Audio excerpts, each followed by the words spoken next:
Folder hide করতে হলে প্রথমে যে ফোল্ডারটি আমি হাইড করতে চাই সেই ফোল্ডারের উপরে আরএমসি ক্লিক করতে হবে।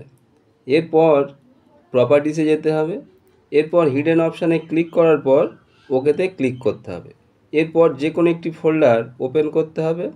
এরপর ভিউ ট্যাবে যেতে হবে এবং ডান দিকে অপশানে ক্লিক করার পর চেঞ্জ ফোল্ডার অ্যান্ড সার্চ অপশানে ক্লিক করতে হবে। এরপর ভিউ ট্যাবে যেতে হবে এবং do not show hidden file folder আর ড্রাইভে ক্লিক করার পর ওকেতে ক্লিক করতে হবে।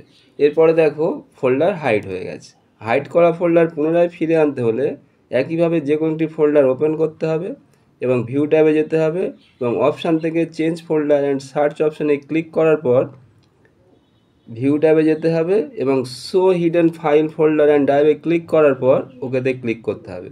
দেখো হাইড করা ফোল্ডার পুনরায় ফিরে এসেছে। এমনই গুরুত্বপূর্ণ ভিডিও দেখার জন্য চ্যানেলটিকে সাবস্ক্রাইব করে রাখবেন।